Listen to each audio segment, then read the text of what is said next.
Bueno, continuamos aquí en Radicales Libres, la última parte del programa del día de hoy. Bueno, hemos tratado de votar el tema de Conga, que no se va a votar. El lunes va a haber una reunión. En todo caso, se tendrá que definir si va a Garatea, si va a Cabrejo, si van los dos, etcétera. Y esperamos pues que yo ya tengo mis serias dudas. Yo creo que el punto de quiebre ya se hizo. Ya es prácticamente imposible que el gobierno retome un sentido de coherencia y de apegarse a alguna de las propuestas que llevó. Creo que ya eso se pasó y el gobierno va a seguir hacia un solo lado, hacia el de la derecha. Pero hay otros temas también que en la semana han estado dando vueltas y yo quería comentarles. Uno es que tiene relación con este asunto también, es que hay una queja de los cineastas y empresas de producción de cine en nuestro país porque se estaba desarrollando una actividad llamada Agua, un patrimonio que circula de mano en mano, organizado por la Autoridad Nacional del Agua en el Circuito Mágico del Agua, acá en Lima. Y señalan los cineastas, comunicadores y gestores culturales en un comunicado que se llama Contra la manipulación y la censura, diversidad de opiniones y cultura, señalan que funcionarios de la Autoridad Nacional del Agua revisaron los videos y retiraron el documental Molino Pampa, el caso Majás, Memorias del Agua, El Oro o la Vida, Travesía de Chumpi, Choropampa y Tambo Grande. Los retiraron porque se estaban exhibiendo allá en este festival en el Circuito Mágico del Agua. Es decir, no solo estamos hablando acá de lapidaciones políticas como la de la congresista Mendoza, o de sacar del aire de canales importantes o más pequeños a periodistas, sino de una censura a la producción cultural en nuestro país, porque estos son enfoques de artistas, de cineastas que presentan su visión de las cosas. Si no le gusta eso a los mineros o a los que fungen de sus abogados en las instancias del Estado, ese es problema de ellos. La cultura y la expresión no se puede recortar. Libertad de prensa ya hemos aceptado que en la televisión por lo menos no es tal.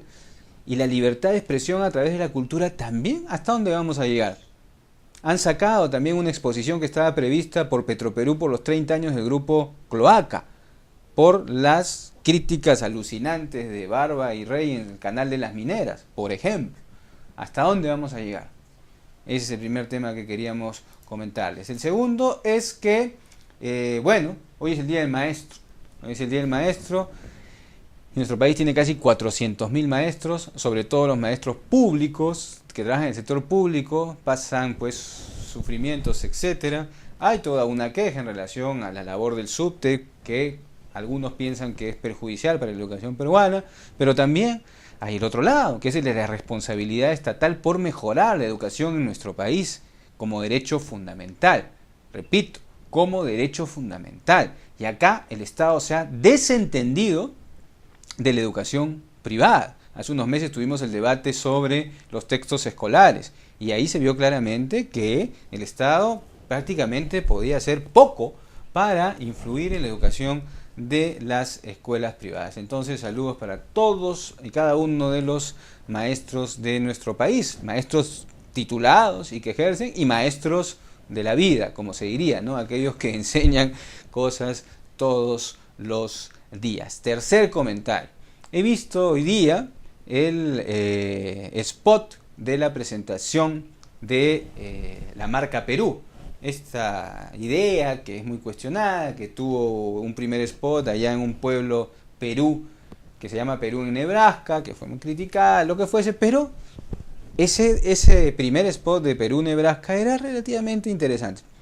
Tenía algunas cosas, digamos, ¿no? Más allá de esta cuestión de la marca, ¿no? Que yo no sé, un país debe tener marca, un país debe tener identidad, un país debe tener perspectiva, pero marca, nosotros no somos pues un lapicero que tiene marca, pero en fin.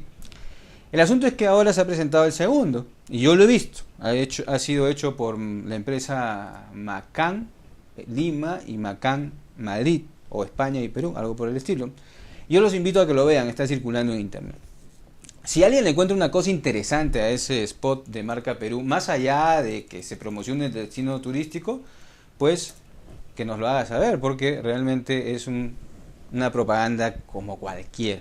Y han hecho un despliegue, una presentación, hay el presidente, etcétera, cuando realmente la creatividad que debería haber ahí por esta empresa publicitaria, desde mi perspectiva, es prácticamente nula.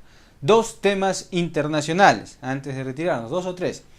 Ha habido elecciones en México el 1 de julio y ha retornado al poder el Partido de la Revolución Institucional, aquel que gobernó México durante 70 años y a que Mario Vargas Llosa calificó como la dictadura perfecta, el PRI, que dejó el poder el año 2000, cuando ingresó el PAN a gobernar con Fox y luego con el señor Calderón hace 6 años. Bueno, Calderón fue elegido en el año 2006 con un fraude abierto que todo el mundo conoce y ha criticado, con un volteretazo de los resultados electorales que fueron muy apretados y que lo pusieron ahí a Calderón durante estos 6 años.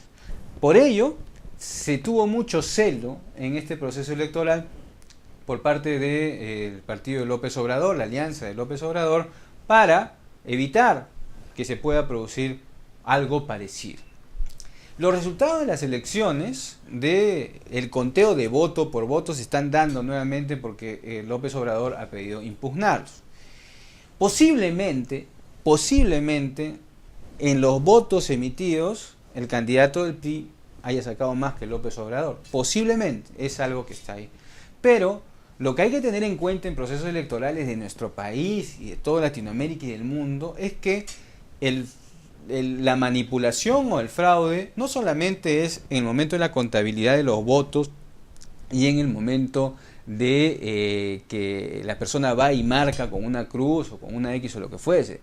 Hay todo un proceso previo en los cuales los límites de la influencia de los intereses de medios de comunicación, de empresas, de lo que se conoce como poderes fácticos, rompen todo el equilibrio que debe haber en un proceso electoral. Es decir, los procesos electorales en nuestros países lamentablemente llegan viciados a el momento de la elección.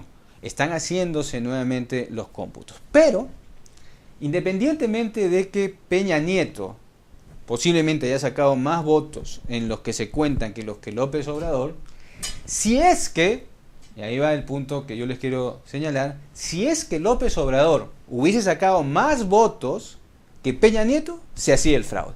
Yo estoy absolutamente convencido de eso por la reacción y por la manera en que el domingo, 1 de julio, reaccionó el Estado mexicano. Salió a las 10 de la noche un señor a anunciar los resultados electorales con el 7 o 8% o algo más de la contabilidad, a dar casi por ganador a Peña Nieto.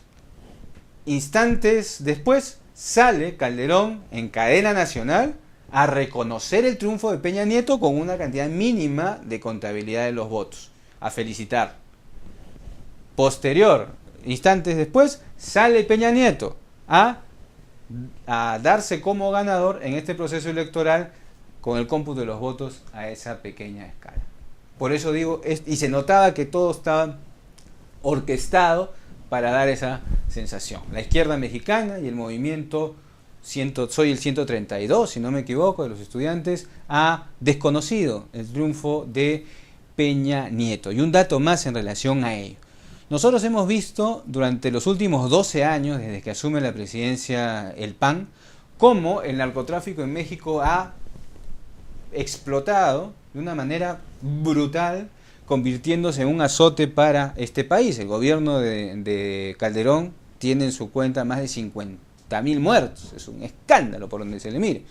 Y en la época de Fox también ya comenzó todo este movimiento. Lo que dicen algunos análisis interesantes es que antes, durante los 20 o 30 años del gobierno del PRI, no había problema con los narcotraficantes porque el PRI los protegía, el ejército los protegía y les daban las rutas por donde salir y bueno, los narcos hacían lo que querían.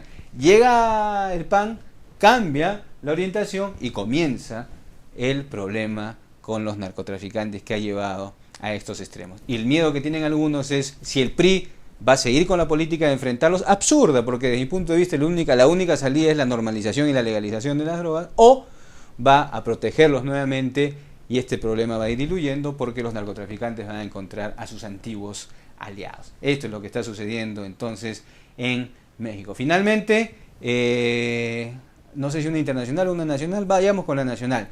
La reforma del transporte y Susana Villarán. A más de 1 año y medio ya de gobierno municipal, la alcaldía se está asentando y los proyectos como la implementación de la continuidad de Sanjón, Río Verde y la reforma del transporte están generando a la alcaldesa ya bases sólidas para sentir que hay una gestión que toma una orientación clara. Obviamente los ataques van a proseguir, pero en el tema del transporte creo que es clave el apoyo a la alcaldesa de Lima, no solo desde los ámbitos políticos, ni desde toda la sociedad, porque el transporte en nuestro país y en nuestra ciudad es realmente una cosa de locos. Finalmente, lamentable que la revista Caretas se dedique a defender a Alan García en una semana en la que el país se desangra. Pero así es, Alan tiene pues defensores en todas partes. Y lo último, final, se ha dado el informe de la comisión de la mega comisión sobre los colegios emblemáticos y se ha decidido acusar a varios funcionarios y al propio presidente Alan García por este asunto del decreto de urgencia que no estaba fundamentado, según el informe, y que ha involucrado más de 1.250 millones de soles de todos los peruanos. Y ahora muchos van a tener que responder por ello, pero lo dejaron a Sergio Tejada solo. Literalmente, el presidente de la República, que habló de luchar contra la corrupción, dejó a su congresista solo, naufragar ahí frente a las mafias que ya conocemos y que pululan en nuestro país, fujimoristas, apristas, enredadas en estos extraños colegios emblemáticos. Nos vamos hasta el próximo viernes, estimados televidentes de La Mula TV, y nos reencontramos en una nueva edición la próxima semana. Chao.